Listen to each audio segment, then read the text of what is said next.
What is detoxification anyways? So I want to tell you a little bit about this so you have a base of knowledge about what detoxification is, so we can put it into context of how to live our everyday life in supporting our bodies. And so detoxification involves our liver and our kidneys. Now these two organs, some people talk about you need to detox your liver, you need to detox your kidneys. And while that can be accurate to some extent, we really aren't detoxifying that organ. We're supporting that organ's natural processes. It has reactions that happen in it, and just like any other reaction that happens in any area, when you balance, you add baking soda and vinegar together. Those things are creating a reaction, and you can make that reaction go faster or slower based on conditions that surround it. So I'll talk first about the liver, and then we'll talk about the kidneys. So the liver has phase 1 and phase 2 detoxification. Now those two types of reactions are going to be paired together in order to help support the body in detoxification. And what it means is phase 1 means that something was in your bloodstream and it passed through your liver one time. Phase 2 means that after that first time, that first pass through the liver, the phase 2 is when it comes back around, and that product, that chemical, that toxin, whatever it is, comes back through and gets processed by the liver a second time. Now these two phases, they have different types of reactions that happen. I don't want to get too much into the science of this, but the first phase, some chemicals, when they go through that first phase, our kidneys can take that and get it out of our bodies. So our liver really prepares toxic materials in order to get it out of the body using the kidneys and bile that it produces. And so that phase 2 is where some things can kind of get bogged down, because that phase 2 requires enzymes that we only have a certain amount of in order to have that reaction go. We only have so much glutathione, and that is one of the antioxidants our liver produces that's called an enzyme, and that regulates how quickly that phase 2 process can go.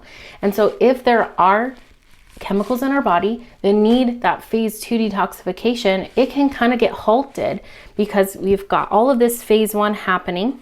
It can happen very quickly, but if we only have so many boats to get those products out of our body, then we're limited. You know, it's like the Titanic when they had only so many boats to get people off of the ship when it was sinking. So that's the same thing with our body. And I'm going to tell you a little bit of how you can increase the number of boats that you have and support the production of boats in your own body.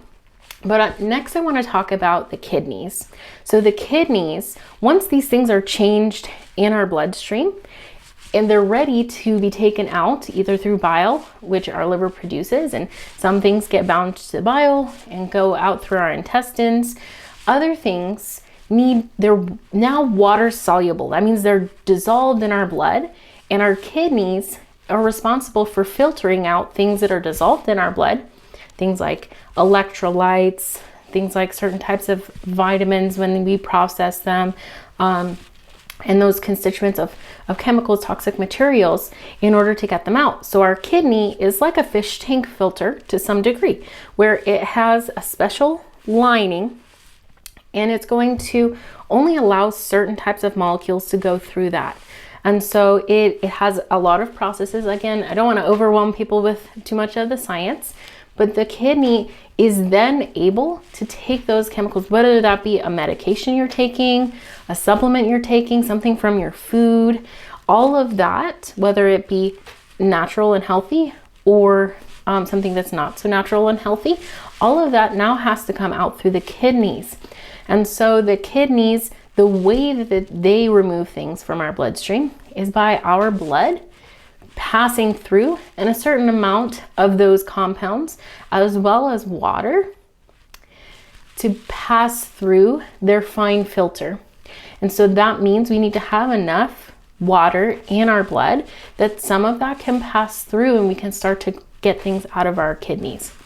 So that's really important, that we stay hydrated. We make sure that we're getting enough fluid throughout the day. And this is something I myself have in the last few years had to remind myself of, and remember that it's not just drinking water and peeing that will help that. It's going to help my kidneys and support that process as well. Next, I want to talk about cellular detoxification, because this relates to both the liver and the kidneys in detoxification as well. So when we have a cell, that cell has fluid inside of it. It also has some electrolytes. Electrolytes are things like potassium and sodium. So we have a certain amount of them that are supposed to be inside the cell, and then we have some that are outside the cell. And that really helps regulate how much fluid there is inside of our cells, in our tissues, wherever we have cells that are kind of a normal structure. We have specialized cells. But those normal cells that help with metabolism, are part of our vital organs, all of those things, they can change the amount of water that they have inside of them based on how many electrolytes they have inside. And so what I've learned is that potassium and sodium play a large role in helping with detoxification.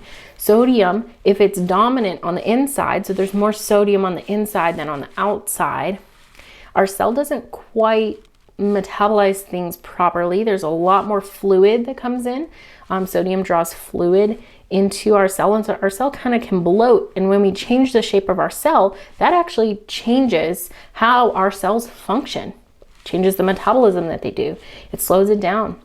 And so this is really important, because if we have potassium, if there's more potassium outside of the cell without being on the inside, then we have these channels on our cell called sodium and potassium pumps. They require a charge, a fee per se, to bring sodium out of the cell and potassium into the cell. And that payment is through ATP, which our body produces. And so if we have sodium inside of our cell, and we have plenty of sodium outside of the cell as well, there's not going to be any exchange. There's no need for sodium to leave the cell, because there's plenty on both sides of that cell wall to be had. However, that cell, if, for example, we have more potassium outside of the cell than sodium, potassium is going to want to come into that cell using that channel. And so in order to get the sodium out, because sodium and potassium, they're like a lever. They have to go in opposite directions in order to have one pass into the cell and one out of the cell. So that potassium can flow into the cell, but what it's going to do is it's going to cost ATP for the sodium to get out of the cell.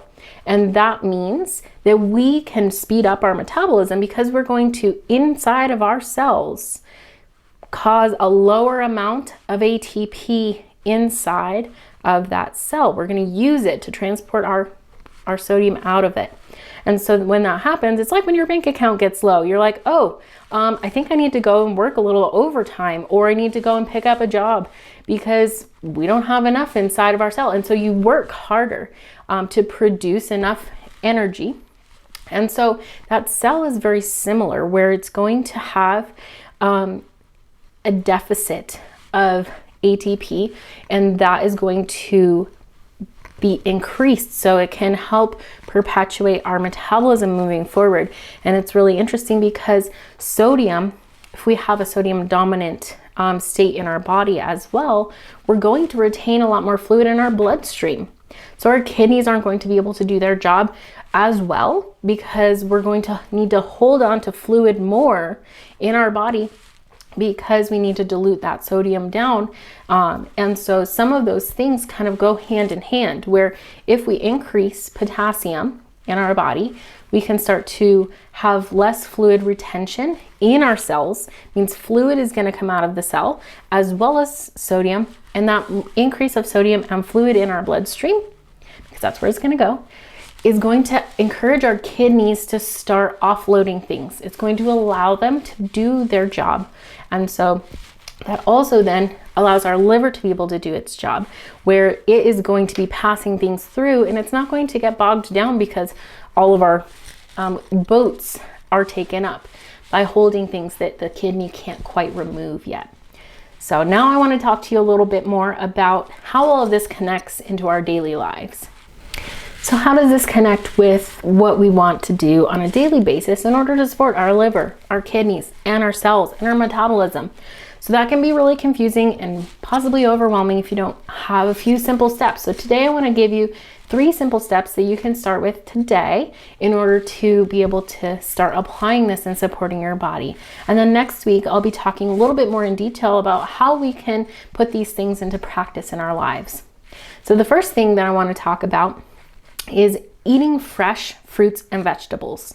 So the reason is because fruits and vegetables have a natural ratio that favors potassium than sodium.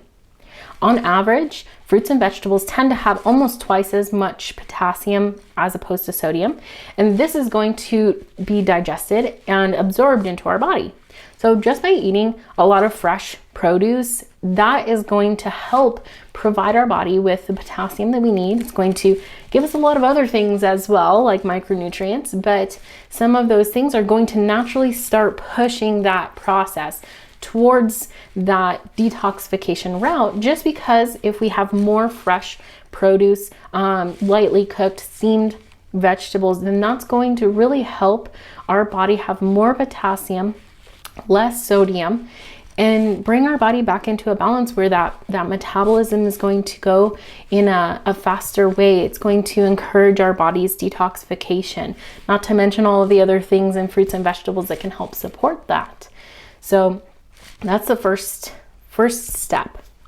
The second step is eating organic. Now, I'll share in the description below that there are studies that have been done on primarily corn, but the ratio of sodium and potassium when produce is grown with certain types of chemical pesticides and herbicides, that those will shift that ratio within the plant when it's grown. So corn specifically has a fairly drastic change in the potassium and sodium levels that it has when it's grown non-organically. So encouraging farmers to grow organically and making those purchases so that you have food that's going to be doing what you want it to be able to do. Now the third step that I want to talk about, and this might be a little bit more of a step for some of you than others, but it's to grow a garden. When we know where our food comes from, we know what fertilizers have been used, we know if any pesticides and herbicides have been used, what those are, and we have a little bit more of a control over how fresh that produce is when we eat it. Because as produce starts to break down, we put them in refrigerated trucks in order to ship them to stores. And so part of that means that the starches and the different types of sugars are going to change in a lot of produce. So it changes their taste, but it also changes how they can help transport nutrients into our body. Some micronutrients, such as potassium and sodium, might be less absorbable or in a different form when that happens, when some of those sugars start to convert into different actual molecules. And so when we can get produce that's as fresh as possible by growing it ourselves, one, we know what went into that plant and what didn't go into that plant. 2, it's going to have the nutrients that we want it to have. And 3, it's going to be as fresh as possible. So that way we know that it's going to be able to do what we want it to do in our body. And it can also really help to cut down on our food costs. So I know me talking about eating organic and buying fresh fruits and vegetables, for some people that can be a real big stretch. But in order to grow a tomato plant, it might cost $4.